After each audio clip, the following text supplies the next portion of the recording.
Ana de Armas, whose performance is a gift to future drag queens, chomps to her scenes deploying in an inexplicable accent that owes more to... What does that mean? Currently at 58% on Rotten Tomatoes, the critics are really being hard on this film.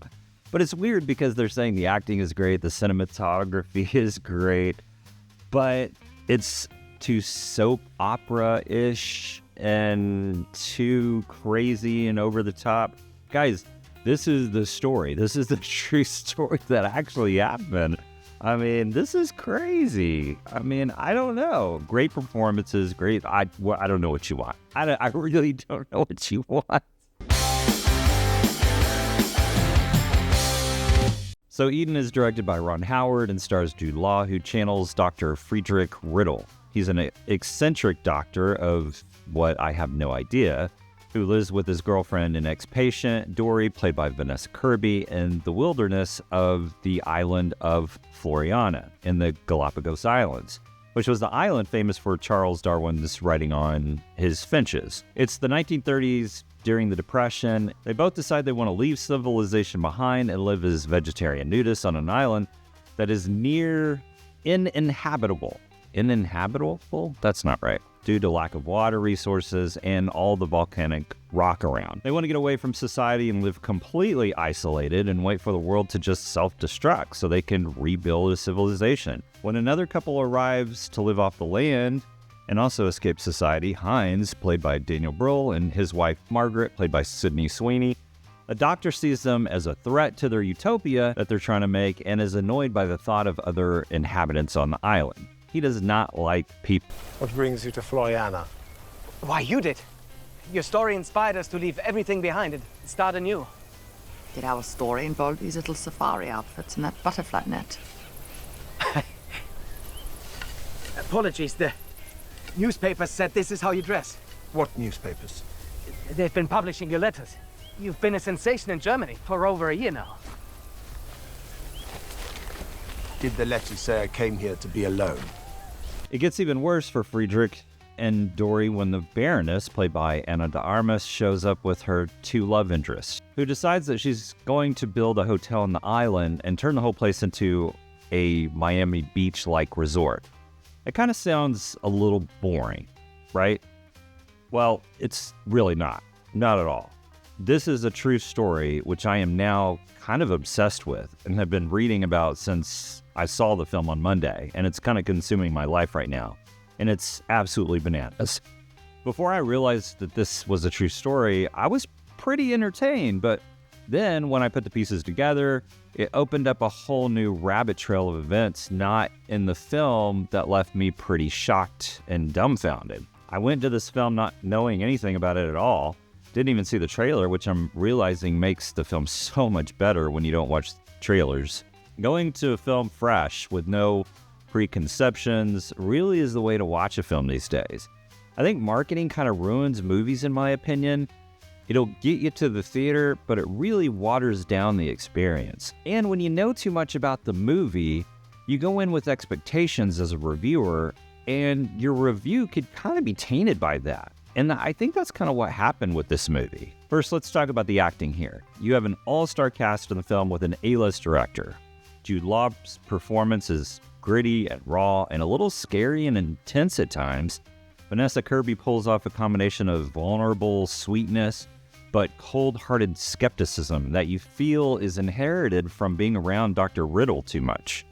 Not Riddle, Ritter. Sydney Sweeney plays Margaret, who is the wife of Heinz, plays this naive and somber character who also is sort of a contradiction with her character's strength, pushing through the timidness when it's time to. But the one I couldn't take my eyes off in this film was Ana de Armas as the Baroness, one of the most evil, manipulative, narcissistic, sociopathic characters that I've seen in a long time. She is ruthless, and that her favorite book and good luck charm is a copy of Oscar Wilde's The Picture of Dorian Gray describes her personality perfectly. This character is pure evil. She's so evil that Dory wrote a book called Satan Came to Eden, a survivor's account of the Galapagos affair. And Ana de Armas plays this character in a way that is very chilling and very, She brought a lot of emotions out of me when I watched this film. Feelings of absolute disgust and anger, but also kind of sadness. There's a cringy scene where she manipulates everyone to come to a dinner party with food that she's actually stolen from Margaret and Hines. And not only is it very uncomfortable, but when she starts singing and dancing to a record she has putting on this weird performance for a guest, it's an amazing performance. You really feel the high stakes of living on the island in this movie, from all the wild animals and insects, including vampiric sand fleas that they have to dig out of their feet, to the pack of wild dogs that are eager to attack. Specifically, a scene where Margaret is having a baby by herself right in the center of these wild, hungry dogs put me on the edge of my seat and freaked me out a little bit. When you combine the terror of unlivable situations and just trying to survive with a character that keeps taking and taking everything that you've worked for to survive, the film gets very tense. You have 3 groups of people on an island with no justice system and no boundaries, and then it gets wild. It's like the Lord of the Flies scenario. And before I actually knew that this was a true story during the film, I was trying to make a connection to the story and what the writer and director was trying to say. I was trying to make connections to each group, like the doctor representing science and Margaret, Hines representing, I guess, Christianity or wholesomeness, and the Baroness representing hedonism and capitalism. And at one point in the film, Ritter describes the world outside being in a cycle of chaos that leads to democracy, that leads to capitalism, that leads to fascism, that leads to war, and circles back around again. And I thought that was the point the film was trying to make. But no, it's just a true story of just events that happen, and he actually said this in his writings. There's actually a lot to digest and think about when it comes to this story. It's almost like a study on sociology and anthropology, how these people are all escaping something. And the film doesn't let you in on what the Baroness particularly is escaping or what's really going on with Ritter and Dory. You have to dig a little deeper outside the film to get those answers. But if you do, it's worth it. There are a few podcasts on this piece of psychotic history if you're interested, and a few books written by Dory and Margaret and a few other people. The cinematography is very well done in this film. The cinematographer relies on a very shallow depth of field, focusing on intense character development, which is common and very by the book. But it looks beautiful, and it looks like it's done with purpose. The shots of the island are beautifully composited within the frame and is, in my opinion, visually stunning. The film was actually shot in Australia, and it looks beautiful. For some reason, the film felt like a Werner Herzog film to me, like Vince Carlotto, and Jude Law at times sounded like Herzog. Maybe it's because I'm on a huge Herzog kick right now, and I'm seeing his work everywhere that there's a German accent. There's a dreamlike mist in a lot of the shots, and the composition of each shot looks like a beautiful nature photography, especially a lot of the insect, wild animal shots in the film. The camera doesn't take a lot of risk with flashy moving shots. It tracks and follows characters and goes handheld at the right time and stays static when the scene needs a static shot. The camera does exactly what it's supposed to do and nothing really more, but gives you again a beautiful composition and beautiful imagery. The sound design can be intense at times, from simple but exaggerated sounds from gunshots to the sounds of wild dogs that can rival a lot of the mainstream horror films. There was one very intense scene where I literally jumped out of my seat. It's been a long time since I've actually felt an element of fear in any film. The film does a great job at being a film that if you watched it without sound, you'd know exactly what was going on. The explanation of everything is in the frame.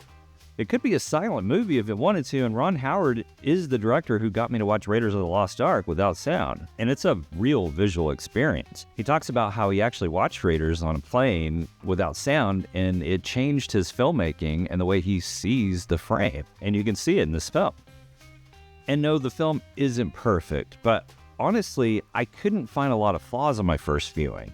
Maybe I'll see them more the second time I watch it, but the story was so interesting that I didn't see the flaws that I've seen other critics talk about. They did keep calling Dory Dora, which kind of bothered me, but really? Eden is a very wild ride. It's a roller coaster ride, and it's even better knowing that all this actually happened. The film does take a few liberties on the history, but it's a film, and it's not done in a way that it really takes away from the actual events. This film had me on the edge of my seat, and the performances were so great that you feel emotionally involved 90% of the time. The director puts you in the elements with these characters, and you feel all the risks. It's a fascinating true story that you'll want to research after you leave the theater. I'm actually giving Eden 4 stars out of 5 for all these reasons. It is rated R, a very strong R for violence, graphic nudity, sexual references, language, and, well, just a lot going on here. I'm sure the other critics will disagree with me, but I thought it was a great film. But let me know what you thought of Eden. Hitting theaters this weekend. Have you heard of this true story before? I'm curious to know what you know about the history of these wild people that the film didn't really give us. Drop some history in the comments, and of course, like and subscribe, and let's be friends. Thank you so much for watching the channel. It really means so much. And remember, don't wait till it streams. Let's go to the theater and let's see it together. I want you off my island. I will drag you off myself! This is not your island.